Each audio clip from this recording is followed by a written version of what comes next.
Sipping freshly squeezed orange juice at San Telmo Market on a Sunday is my idea of a perfect break. Let me tell you all about the must-do things and must-see places in Buenos Aires, Argentina's vibrant capital city, and take you on a tour of the sights and sounds. Welcome to Buenos Aires. When I first arrived in Buenos Aires, I planned to stay here for a couple of days, but the sights of the city were compelling enough for me to extend my stay and explore its charms to the fullest.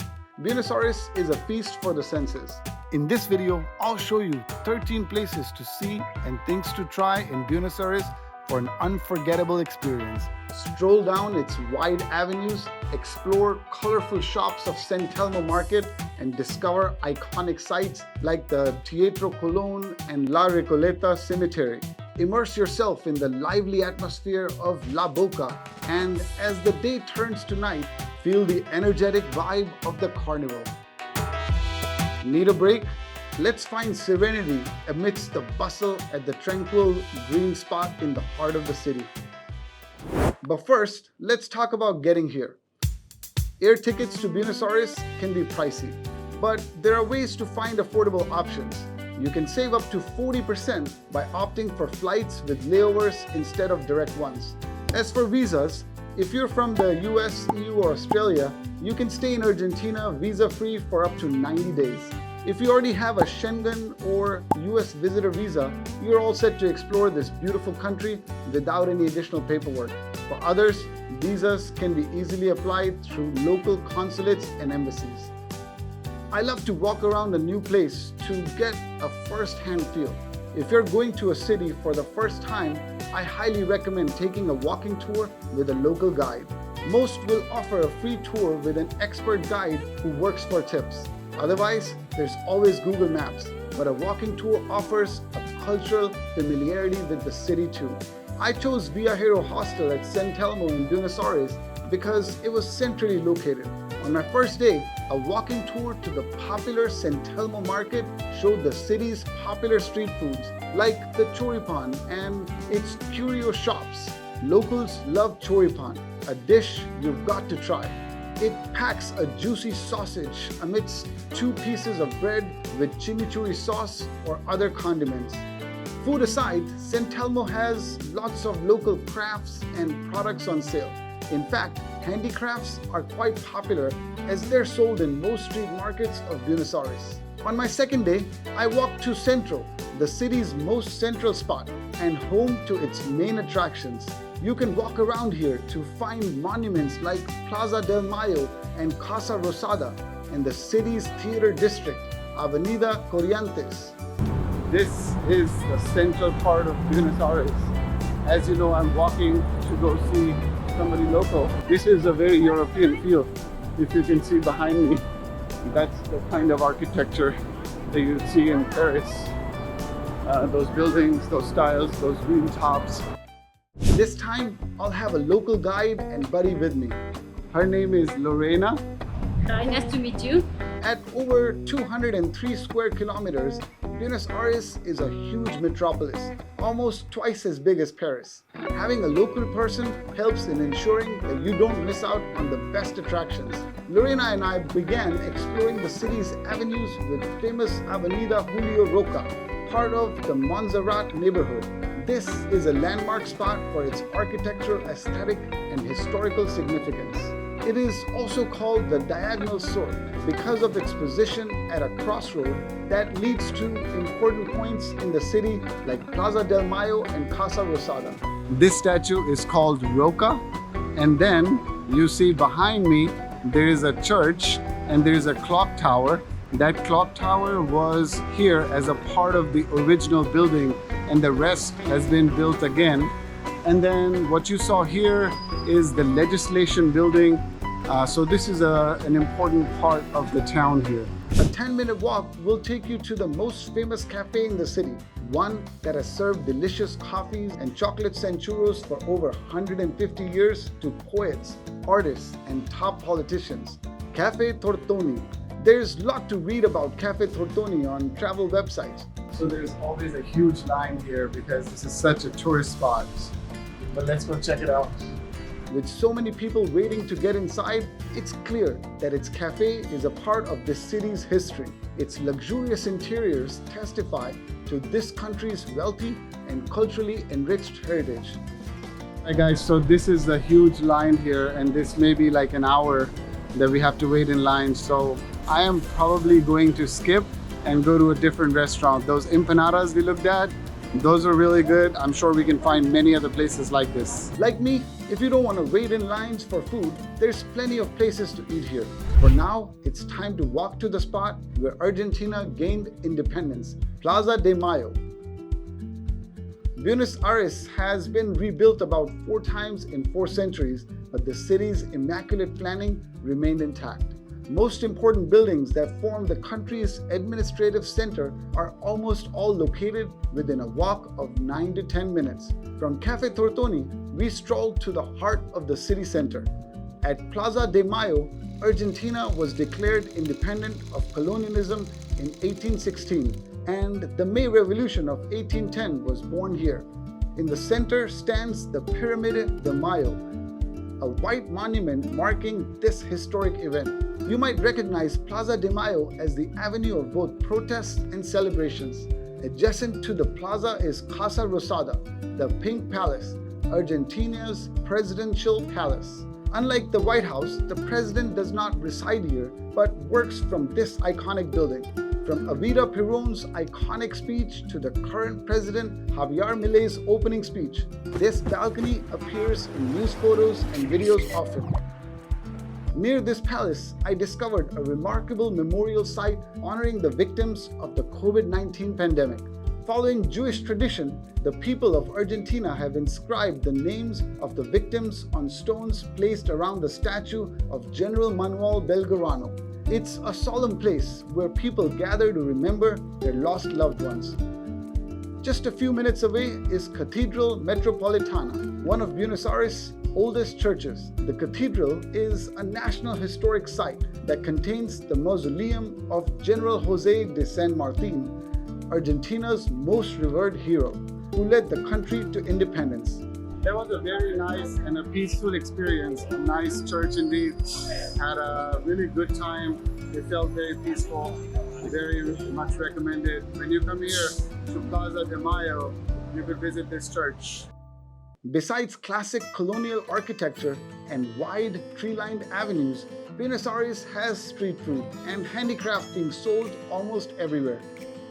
Let me take you to the most popular food market of the city, San Telmo, where there's a lot of good food, fresh fruit, and street entertainment. I visited this market on 2 different days. On Sunday, I found local street entertainment like puppet dancing, craft and art shops, and tango dancing.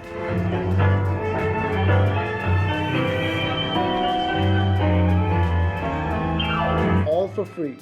Local street foods like choripan and empanadas are easily found at reasonable prices.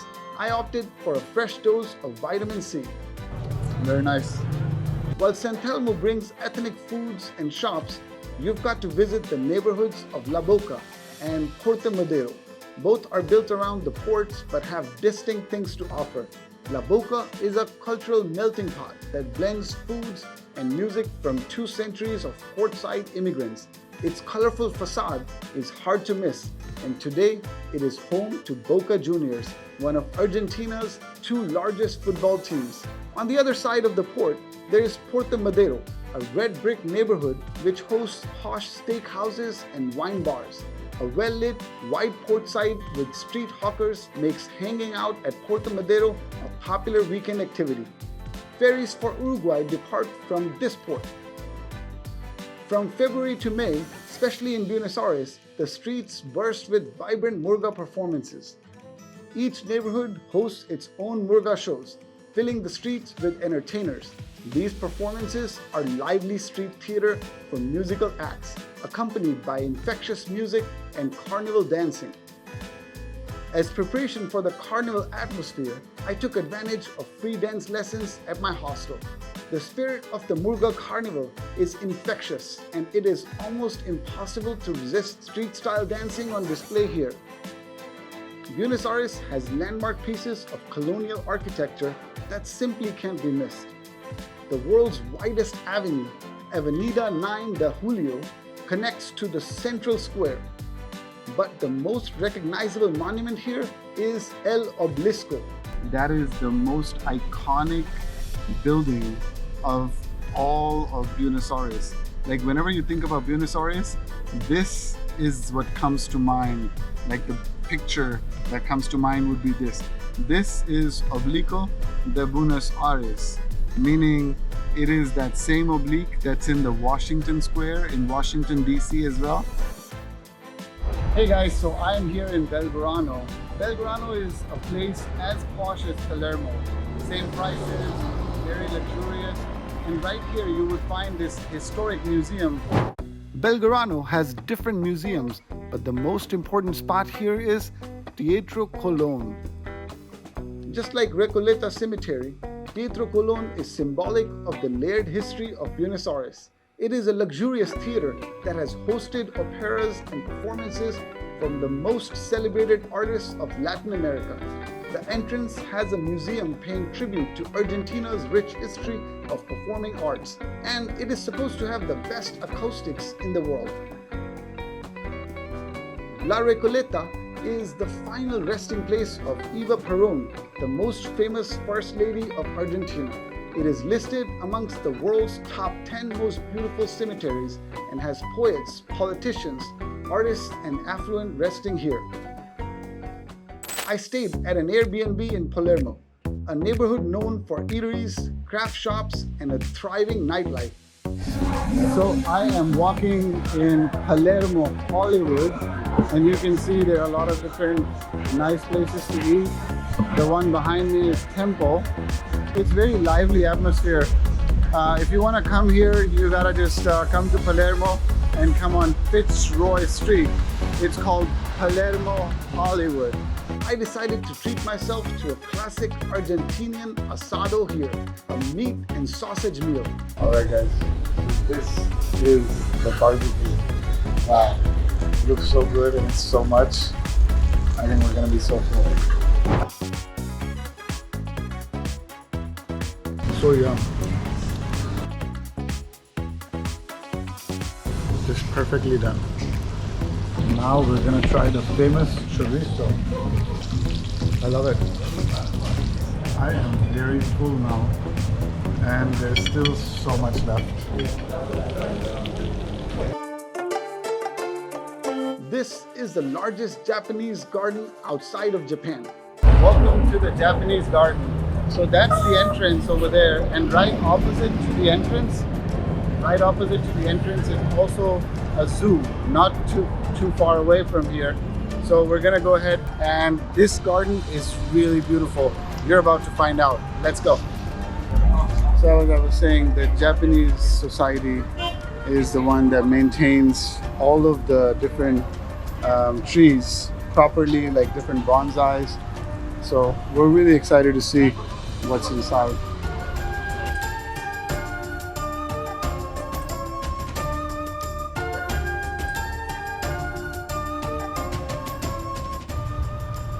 It's so nice. I'm loving it. I think if you leave a message for a loved one, maybe your wish comes true. There's a lot of love in this world, looks like. Wow. There's 3 wars going on all over the world. There's more love needed. A trip to this island of serenity brought an apt conclusion to my Buenos Aires explorations. I have taken you around the 13 most popular and interesting places to see in Buenos Aires, a massive city that has something for everyone. The people of this cosmopolitan city might be facing severe prices and economic challenges. Buenos Aires, though, remains a stately reminder of Argentina's glorious past and immense future potential. I would definitely recommend a trip to see it. And I will also give you a great tip to ensure that you pay the least amount of money for the best stays in this city in my next video.